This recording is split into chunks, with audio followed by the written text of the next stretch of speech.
लालू प्रसाद को लेकर के एक बार फिर से बिहार की राजनीति में चर्चा का बाजार गर्म हो गया है। आपको बता दें कि लालू प्रसाद के आने का जो समय है पुनः बिहार में, उसको लेकर के भी कई तरह की अटकलें लगाई जा रही हैं। कहा यह जा रहा है कि 24 तारीख को नीतीश कुमार के 15 साल पूरे होने का कार्यक्रम है, उसके ठीक पहले 22 तारीख को लालू प्रसाद पटना आ रहे हैं और पटना आने के साथ लालू प्रसाद के कई कार्यक्रम हैं। हमने आपको खबरों के माध्यम से बताया था कि लालू प्रसाद के आने का उद्देश्य उनका न्यायालय में सीबीआई कोर्ट के स्पेशल जज के सामने उनकी पेशी है, उनको सामने आना है और इसके लिए वो दिल्ली से पटना आ रहे हैं। उसके अलावे कई ऐसे कार्यक्रम हैं कि उस जरूरी कार्य के बाद लालू प्रसाद पटना में और भी कई कार्यक्रमों में हिस्सा लेंगे।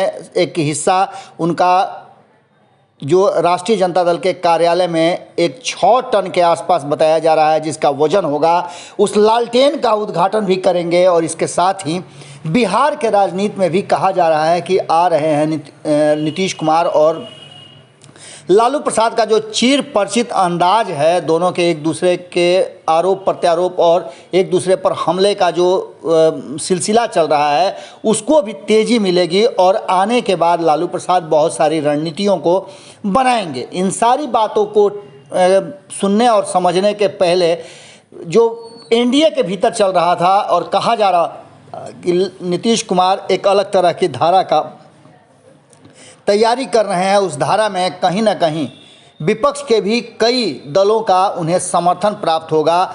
वहीं आपको बता दें कि भारतीय जनता पार्टी, हिंदुस्तानी आवाम पार्टी और वीआईपी को लेकर के भी कई तरह की बातें कही जा रही थी, लेकिन इन सब के बीच में लालू प्रसाद के पटना आने से ठीक पहले जिस तरह से जीतन राम मांझी ने माहौल को गर्म कर दिया है और लालू के आगमन पर बहुत सारी ऐसी बातें कही है जो आप तक पहुंचनी जरूरी है। बिहार की राजनीति में जीतन राम मांझी जहां एक तरफ लालू प्रसाद के जन्मदिन के ठीक पहले बातचीत होती है, तेज प्रताप यादव से तेज प्रताप उनके घर जाते हैं, माहौल गर्म होता है और बहुत तरह की चर्चाएं शुरू हो जाती हैं। उसके बाद एक बार फिर से ये कहा जा रहा है कि यदि ज़रूरत पड़ी तो जीतन राम मांझी लालू प्रसाद के साथ समझौता करके सरकार बनाने की और सरकार गिराने की कवायद भी कर सकते हैं। लेकिन इन सब से अलग जिस तरह से हिंदुस्तानी आवाम पार्टी के प्रवक्ता लालू प्रसाद के 6 टन वाली लालटेन के उद्घाटन से ठीक पहले लालटेन को लेकर के जिस तरह की बातें कर रहे हैं और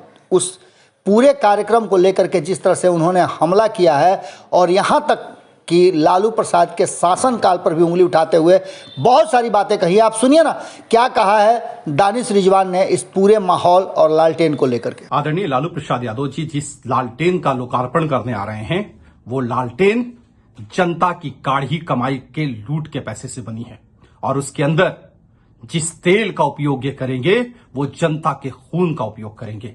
ये वो लोग हैं जिन्होंने अपने 15 साल के शासनकाल में लोगों के घरों के दियों को बुझवा दिया, जिन्होंने बिहार को रक्त रंजित करवा दिया, जिन्होंने बिहार से बिजली छीन ली, सड़क छीन लिया, विकास छीन लिया। आज अपने कार्यालय में कोई जगमगाने के लिए लालटेन जला रहे हैं। अरे बिहार की जनता ने आपके दल से रोशनी छीन लिया है। आप कितना भी लालटेन जला लीजिए, बिहार की जनता आपकी हकीकत को समझती है। अगर ये वीडियो पसंद आई और वह बिहार के राजनीति और बिहारियत से सरोकार रखेनी तो सब्सक्राइब बटन दबा के चैनल के सब्सक्राइब कर ली। ओजे एगो घंटी बा, ओकरा बटन दबा देला से कुल सटीक और मारक खबर रुआ मुफ्त में मिल जाई।